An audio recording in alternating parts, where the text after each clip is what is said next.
Olá, estamos começando mais um Rio Grande que dá certo. Hoje recebendo Guilherme Cunha, CEO da Aeromote. Seja bem-vindo ao nosso Rio Grande que dá certo, Guilherme. Eu que agradeço, obrigado pelo convite, às vezes é um prazer estar aqui. Prazer todo nosso de receber aqui. A Aeromote tem um grande projeto agora em Guaíba, que é a Aerocity. Eu tenho uma memória afetiva com a Aeromote, eu fui da Força Aérea Brasileira, mas depois, quando me formei jornalista, fiz trânsito no litoral a bordo de um motoplanador Chimango. Que legal. Que era produzido pela Aeromote, aquela oportunidade, né? Historicamente. Historicamente, um produto legitimamente brasileiro produzido na Aeromote, que tem sede na Sertório, já está há mais de 50 anos no Brasil, né? Sim, 57 anos, nós somos desde 67, uma das empresas mais longevas da aviação brasileira, né? Foi, inclusive, responsável pela fabricação do Chimango, foram mais de 200 aeronaves. E tem um grande histórico aí. Mais de 200, né? Foram espalhadas por aí. Força Aérea Americana, Austrália, vários países consumiram as aeronaves, né? Poltronas para a própria Airbus, tem um grande histórico ali. Alvos aéreos que foram feitos na década de 80, quando não se pensava em falar em drone, então coisas nesse sentido que está no DNA da empresa, que é uma empresa de tecnologia aeronáutica, né? E é gaúcha, 100% oriunda daqui, fundada aqui e continua aqui dentro do estado. Tem o hangar no aeroporto Salgado Filho e tem a sede ali na Sertório e acho que tem uma outra representação em BH, né? Nós temos uma base na Pampulha também, uma base em Fort Lauderdale nos Estados Unidos e mais 2 bases aqui em Porto Alegre, principais, e mais 4 secundárias em outros hangares fora do estado. Aí Rondônia, Brasília, em outros locais do estado para dar suporte aos contratos que a gente tem. Ah, e são contratos de serviços que vocês têm fora daqui? Exatamente, exatamente. Hoje a gente tem uma capilaridade muito grande no país, que já basicamente a gente atende mais de 20 estados hoje no Brasil e temos muitas relações internacionais em função da própria tecnologia aeronáutica, que grande parte disso é desenvolvido no exterior, né, em vários países. Sim. Agora, como é que surgiu essa oportunidade, o projeto Aerocities, no caso, na parceria com a Daimler Aircraft, que é austríaca, né? Isso, é uma empresa austro-canadense, né? Então a gente começou a representação em 2015, uma representação direta. A gente desde então vem implantando as aeronaves dentro do mercado. É uma aeronave que já tem aí mais de 100 aeronaves, 100 unidades vendidas, hoje 50 e poucas voando no Brasil. E dentro desse cenário, a partir de 2015, nós buscamos a ampliação industrial, trazendo a planta para cá, para que pudesse atender toda a América do Sul. E dentro desse cenário, nós iniciamos o projeto do Aerocity, que não somente é uma fábrica de aeronaves, que por si só já é um grande projeto aqui para o país e principalmente para o Rio Grande do Sul, como também abarcamos um grande ecossistema. E é um hub de inovação, né? É um ecossistema que ele envolve agora um aeroporto, uma infraestrutura aeroportuária, automaticamente a fábrica já com a montagem do DA62 e também o desenvolvimento de aeronaves novas. Inclusive, a gente já tem um projeto para desenvolver a primeira aeronave a etanol no mundo, já aprovado pela FINEP, que já está em andamento internamente com nossa parte de engenharia. A montagem do DA62, que é um avião de 7 lugares, já que tem hoje uma capilaridade muito grande de venda no país inteiro, uma demanda muito grande.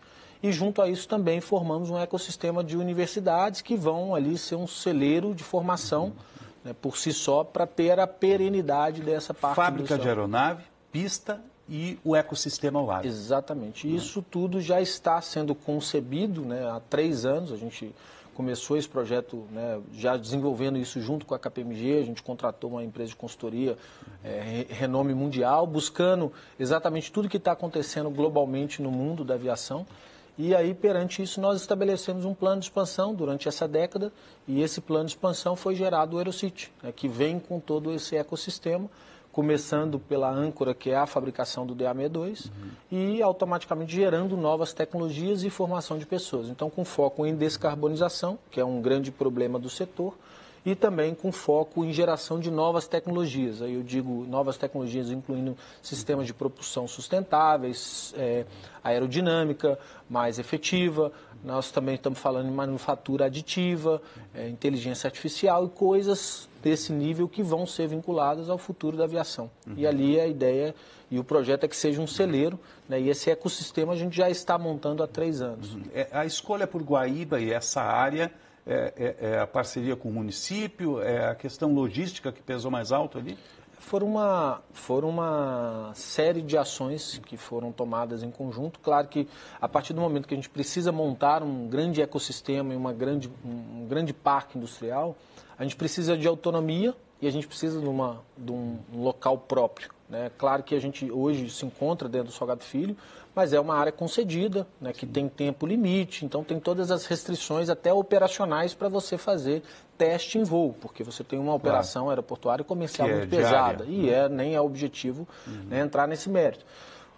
Com todo esse cenário, nós trouxemos o conceito e a concepção para o Estado, né, que automaticamente abraçou o projeto, entendeu a importância do projeto. Nós trouxemos todos os players, que não somente a Diamond, tem outros parceiros internacionais que estão ali também para que faça transferência de tecnologia, faça implantação de outros produtos que vão estar vinculados a essas produções. E aí, em cima disso, a gente trouxe essa parceria com o Estado para que a gente pudesse iniciar esse projeto. E Guaíba nasceu porque era uma área que já estava disponível dentro do Estado. A gente estudou, a gente entendeu que ali era possível fazer um projeto como esse, não afetava inclusive a operação. E saída para as rodovias, exatamente, né? Então não afetava a operação do Salgado Filho e ali a gente tinha um sistema multimodal. Inclusive acesso portuário, né, se for necessário, por exemplo, no futuro de importação e exportação, a própria parte da pista, a parte da rodovia. Então ali a gente traz realmente toda essa união de esforços numa aerotrópole sustentável. Esse é o objetivo nosso e o Estado participou desde então e foi fundamental para que esse projeto chegasse já nesse momento e agora a gente começa a construção do empreendimento dentro desse ano. O canteiro de obras ainda esse ano. Esse ano. Quanto é em investimento inicial? Quanto é? Em torno de 250 milhões, que começa já com essa planta industrial, mas ele tem ali um faseamento que ele vai chegar em valores ali, né, faseados em alguns bilhões, provavelmente. A mão de obra toda feita aqui, o pessoal que vai trabalhar na indústria? Esse é um ponto importante, né? A gente tem um dado importante, Osiris, e a nossa preocupação sempre foi muito grande nessa questão social, né? Nós estudamos todas as perspectivas da aviação no mundo como um todo. E hoje a aviação ela cresce de 4% a 6% em todos os níveis, em termos de venda de aeronaves, em transporte de pessoas, e a formação decresce de 3% a 5%. Então, isso algum momento, isso vai abrir um colapso ali, ou uma fissura muito grande. Então, o nosso objetivo é que não somente tenhamos um grande ecossistema industrial, como também tenhamos ali uma grande celeiro de formação para nos atender e, eventualmente, até atender a outros. Eu vi que tem cursos até de mecânicos de voo hoje, chamando pessoas para ser mecânico de voo, porque não tem no mercado. Isso hoje é um grande problema. E pilotos, de aviação, engenheiros, a própria Airbus e a própria Boeing vieram para o Brasil, abriram um escritório somente para realmente contratar os nossos engenheiros, que já tem ali, né, um grande renome em relação à própria Embraer, né?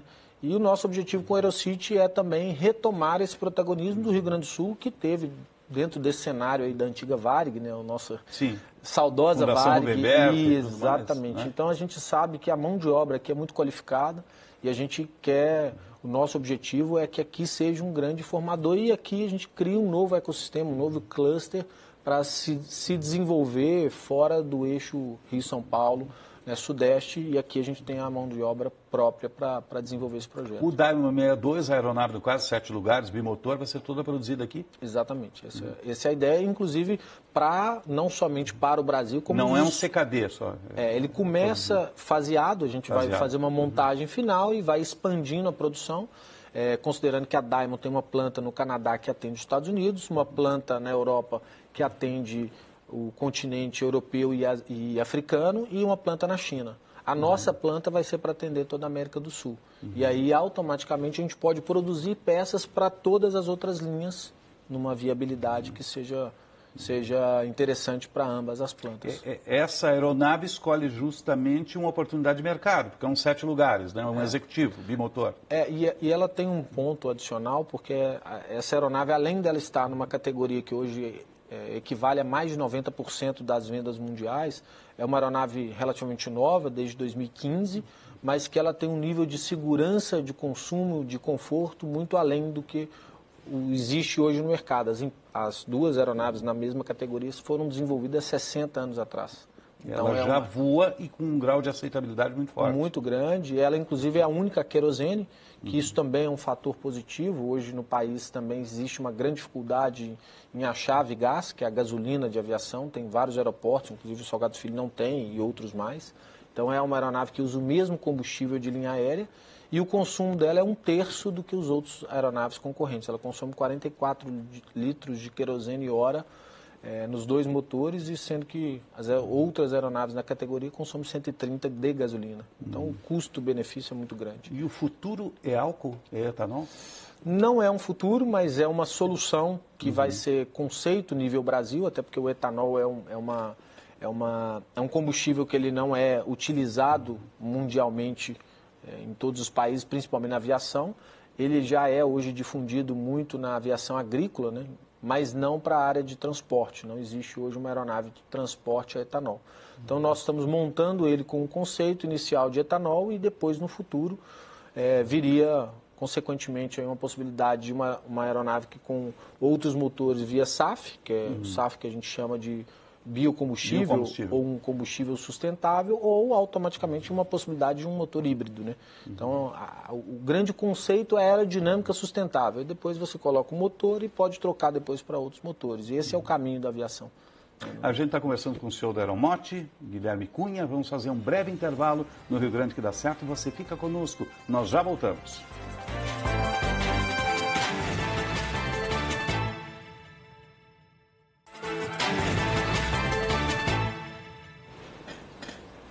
Estamos retornando com o Rio Grande que dá certo, hoje recebendo Guilherme Cunha, CEO da Aeromote, mostrando justamente o projeto AeroCity, em Guaíba, com pista, com centro de formação e com a planta industrial. Previsão desse canteiro de obra é começar a produzir em que ano, Guilherme? Nós tínhamos até um ponto importante, a gente tinha já um planejamento de começar essa fábrica provisória dentro do Salgado Filho, era o nosso projeto, mas em função de todo o ocorrido. A tragédia climática atrasou muitos projetos. Aí a gente pediu para a própria fabricante, para a própria Daimler. O hangar de vocês foi atingido, foi, né? Totalmente. Helicópteros, aviões, todos debaixo d'água ali por muito tempo. Mas a gente acabou dilatando esse prazo e hoje a nossa pretensão é de iniciar a produção dessas aeronaves em 2027. Que a gente imagina hoje que a gente vai precisar de uns 2 anos de canteiro de obra, né? Então 25... É uma área muito grande, né? Exatamente. Então é uma preparação muito grande, porque a área também não tem nenhum tipo de infraestrutura. Aí nós estamos falando de drenagem, o solo tem que ser nós estamos falando de parte elétrica, de parte fluvial, esgoto, né? Então todos esses sistemas vão precisar ser concebidos e hoje a gente já tem quase 2 anos, a gente teve a LI agora emitida pela FEPAM, que foi que é a licença ambiental para instalar o canteiro. Exatamente, né? A licença de instalação que é para que a gente possa realmente iniciar essas obras. A gente ainda tem alguns estudos para serem feitos devido à complexidade do empreendimento, mas o nosso objetivo é começar essa obra ainda dentro desse ano e finalizar ali no primeiro semestre, final do primeiro semestre de 27. Essa nossa, pelo menos essa fase 1. Não é uma montadora comum, a gente está falando de uma montadora de aeronaves. Então tem que ter uma pista. A gente acompanhou no Salgado Filho o que foi a jornada de reconstrução da pista. Sim. Tem que ter toda uma sedimentação, vai ter que trabalhar todo o solo daquela região onde será o complexo, né, para se fazer uma pista de 1.800 metros. Sim. Ela será um ponto, vamos dizer assim, acessório ao Salgado Filho, né, que a gente não tem hoje, né? A gente, quando começou o projeto, a nossa ideia era, obviamente, uma fábrica, um parque industrial, colocando a linha de montagem e uma pista para que a gente pudesse utilizar isso como uma ferramenta. Né? Nada mais é do que uma ferramenta de uso da decolagem e fábrica. Teste. É isso aí. Não. Em virtude do ocorrido no ano passado, a gente, em consenso com o próprio governo do estado, que teve um papel importante para isso, nós transformamos esse projeto num aeroporto secundário, que não vai operar a linha aérea, não é esse o objetivo, competir ou ter nenhum tipo de envolvimento com o Salgado Filho, o tipo de operação, mas ele terá todas as possibilidades e terá a condição de pista para operar aviões de grande porte numa eventualidade como aconteceu, né, nesse caso do ano passado, ou por um incidente. 1.800 metros desce um Boeing em emergência. Desce, né? Todos os aviões, basicamente, nível doméstico no Brasil, tirando grandes cargueiros, a pista vai estar preparada em plenas condições para receber. E aí eu digo não somente num alagamento, que a gente espera que não ocorra novamente, mas eventualmente numa indisponibilidade por 4, 5 horas, a gente já sabe que a malha toda aérea é afetada, né? Então Sim, pode ser sim. uma utilização Todas as alternativa. grandes capitais têm um aeroporto acessório. São Paulo tem Guarulhos e Congonhas, tem Campinas ali perto, BH tem Pampulha, tem Confins. O Porto Alegre não tinha. Teve que operar torres, teve que se socorrer de Florianópolis. Agora terá, a partir dessa planta do Aerocity, né? Exatamente. Agora, o conceito de ecossistema é que vai dar uma amplitude maior para esse projeto todo, né? Sim. Vai estar formando pessoas, vai estar trazendo tecnologia para ser estudada. Isso é fundamental num processo assim, né? O que a gente entende, né, Osíris, que um projeto desse ele tem que ter o envolvimento da quádrupla hélice. Eu não falo nem de tripla mais. Sim, já né? foi tríplice no passado. Então, a sociedade ela vai ser um item importante, a comunidade ela vai ser inserida, inclusive prevendo na frente da fábrica um museu aberto, que a gente possa ter a abertura para a sociedade ter também ali a condição de sentar, de tomar um chimarrão, vai ter dias de visitas à fábrica que a gente também aprendizado e contemplação, né? Porque isso é um ponto importante e chave para que a gente traga esse pertencimento ao povo gaúcho. A gente sabe, né, que quem viaja fora do estado e conhece os outros estados no país sabe que a força aqui do gaúcho é muito grande nesse sentido de propriedade, né? E o pertencimento, esse senso de pertencimento é algo que a gente já está trabalhando desde a concepção desse projeto. Então, a comunidade, as universidades que aqui vão ter para não só formação básica, como também para algumas pós-graduações envolvendo a parte aeronáutica, para que a gente tenha essa perenidade. Mais o grande cluster industrial, que começa com DA62, mas já tem desenvolvimento de outros produtos. Tem projeção futura de outros produtos. Isso tudo já está mapeado. A gente, de novo, sem ter ainda um tijolo lá dentro, o projeto ele já está muito consolidado nesse sentido. Há 3 anos que a gente tem trabalhado com... E hoje tem 26 empresas, hoje terceirizadas, prestando serviço, e mais de 200 pessoas trabalhando nesse projeto, em termos de estudos. E mais 12 ou 13 empresas que já temos acordos de desenvolvimento em conjunto que vão possuir algum tipo de envolvimento dentro do Aerocity. O complexo do Aerocity, principalmente a planta industrial, terão sistemistas no entorno? Sim, também. Porque Exatamente. hoje a fábrica não faz vários produtos, é como uma montadora de carro. Tem alguns sistemistas que fazem os aviônicos, ou fazem o banco e coisas assim, né? É isso aí. Em todos os níveis, né? A gente entende que vai ter que ter alguém para abastecer a aeronave, a gente entende que vai ter que ter uma área logística, vai ter que ter provavelmente um restaurante, vai ter que ter um hotel ou um pequeno flat para atender, porque vão vir vários pilotos proprietários para buscar as aeronaves, para receber treinamento, a própria questão do hub de inovação, que também vai popular muitas pessoas ali, junto com a universidade. Então, a gente entende que acaba criando um novo celeiro, um novo centro dentro da região, né? E aí, claro, aproveitando ali também já o grande crescimento naquela região, já tem grandes projetos ali em andamento também, da Data Center, né? Da própria CMPC, já existe a Panvel ali dentro, já existe condomínio, já tem um próprio crescimento ali Se orgânico. agrega né? o crescimento da região. O aeroporto por si só, a aerotrópole, né? Ele já tem esse viés, né? Então, até... no passado, né, eu escutei isso do próprio vice-presidente, né, numa reunião com o Alckmin, ele comentou exatamente isso. Ele falou, olha, no passado nós tínhamos o desenvolvimento por hidrovias, depois por ferrovias, depois por rodovias e hoje por aerovias. Porque, de fato, aonde se tem o aeroporto, ali se desenvolve. Isso é algo social também, né? Então, essa é a nossa preocupação e a nossa segurança também para ter uma perenidade ali todo desse complexo. Quanto desse complexo a parte é da Diamond e quanto é da Aeromot? A planta industrial ali, a gente deve estar falando ali de aproximadamente ali nós estamos falando ali de uns 100 mil metros de planta industrial para essa primeira fase desse primeiro avião. Sim. Mas não quer dizer que a gente não possa trazer outras aeronaves. A Diamond, por exemplo, ela é dona de uma empresa de aeronaves elétricas, eVTOLs, que estão em desenvolvimento, que chama uma empresa alemã, chama Volocopter. Eles têm outros modelos de aeronaves, DA40, DA50, DA42. Então, o nosso objetivo é começar com DA62, junto com eles, e depois a gente avaliar para essa expansão, mas a gente vai ter, inclusive por isso que a área, a gente já previu esse possível crescimento, né? Então a gente já tem uma área reservada para que a gente tenha essa possibilidade de incrementar todo o Aerocity. O Diamond 62 é uma aeronave completa, tem todos os aviônicos, 7 lugares, acho que é 2.000 quilômetros de autonomia, por aí, não é? É uma aeronave que ela vai daqui, por exemplo, a Belo Horizonte extremamente direto, segura, né? segura, Faz voo instrumento, faz tudo. Radar, né, todo TCAS, tal, que são os equipamentos todos de alertas, né, de precisão, a parte toda de aviônica é um glass cockpit, que a gente chama que são aqueles painéis já eletrônicos, Sim, sim. é um sistema de FADEC que é automático, então ele acaba fazendo toda essa sincronia entre motor, combustível e hélice. Então é uma aeronave que, mesmo pelo tamanho, é como se fosse uma aeronave com todos os itens de segurança de uma aeronave de grande porte. Você acredita que ela tem um mercado potencial muito grande no país e na América Latina? Aqui? Tem. A gente estudou tudo, né, todo esse projeto, né, Osiris, até para a gente implementar uma fábrica. Nosso interesse não era implementar uma fábrica por si só. Né? A gente entende que isso é algo necessário até para a gente acelerar as entregas, que hoje nós temos 3 anos de pedidos para frente. Né? Então, já tem pedidos? A gente já tem mais de 100 aeronaves vendidas. Opa. Então, de novo, é algo que Brasil já está nascendo. E outros países ou só Brasil? Só Brasil, fora os outros países que a gente nem explorou ainda. Então, nós temos o mercado ainda da Argentina, do Chile, Uruguai, né? Tem todos esses, Paraguai, então todos esses países aqui da América Central e da América do Sul aqui que a gente pode explorar. Então, por isso da planta, porque acaba que o tipo de comercialização na América Latina é um pouco diferente do americano e do europeu.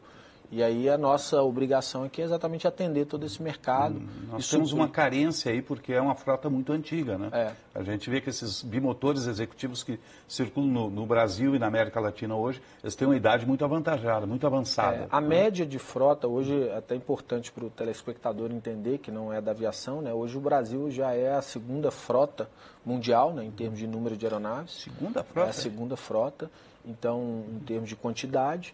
E hoje, a média dessa aviação que a gente tem, que a gente chama de aviação executiva, a média é uma média de 80, na década de 80. Então, nós estamos falando aí de mais de 40 anos de vida, né, uma aeronave. Então, isso não só a parte de reposição, como também essa própria demanda que tem nova, né, de novas aeronaves e de novos entrantes ao mercado. E a gente entende que essa é uma aeronave que tem ali tranquilamente mais de 500 unidades ali para ser vendida aí nos próximos anos. Curiosidade, quanto custa um Diamond, um 62? Essa aeronave hoje é em torno de 2.300, 2.400 de dólares. 2 milhões e 300, 2 milhões e 400 de dólares. 10 milhões, 11 milhões de reais, 12 milhões de reais. Dependendo do Mas é uma aeronave completa que você tem um voo seguro e de longa distância, né? E o custo-benefício dela é muito grande. Na hora que você coloca, por exemplo, daqui uma viagem de Porto Alegre a Floripa, por exemplo, que está próximo daqui, né? Ou São Paulo, que seja, nós estamos falando aqui a São Paulo, a gente está falando em 600, 700 reais de combustível. Tu vê, é uma relação custo-benefício muito forte. E fora a autonomia, né? A gente sabe que a aviação executiva, ela não é nesse nível, né? Não de jato, de aviões maiores, mas é uma aviação que ela precisa ser utilizada como ferramenta. A grande maioria, 90% dos nossos clientes, utilizam a aeronave para fazer negócio. Eles não utilizam a aeronave como lazer ou luxo. 90% é para ser tempo e dinheiro, deslocamento rápido, dinâmico, e inclusive isso gera um desenvolvimento econômico. Né? A gente sabe que, por exemplo, você ter uma rede de concessionárias dentro do estado, ou para você ser um plantador, agronegócio, normalmente você precisa de aeronaves de pequeno porte para se deslocar rápido e com pistas que eventualmente um jato também não atende. Né? Claro. Guilherme Cunha, CEO da Aeromote, vamos fazer um breve intervalo, retornamos em instantes, você fica conosco.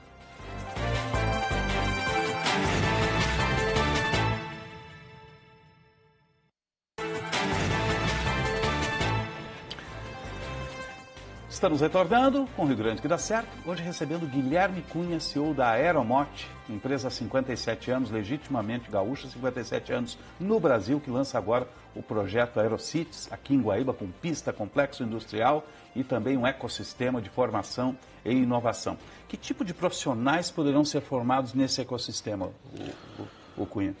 Osiris, nosso objetivo ali é formar, primeiramente, as mãos de obras que vão nos atender, que são técnicos, né, são mecânicos, são pilotos, até complementarmente à fábrica, a gente tem um sistema também de uso compartilhado, que ele começa a operar em 2 meses, chama Voe.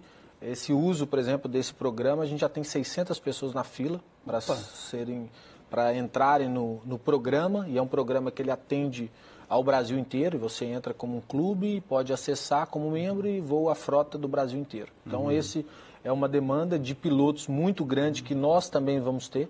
Então, a gente vai precisar de pilotos, a gente vai precisar de técnicos, mecânicos e automaticamente engenharia, né? A gente não tem ainda a pretensão de engenharia inicial, mas nós estamos trabalhando com a profissionalização e especialização em alguns âmbitos de engenharia.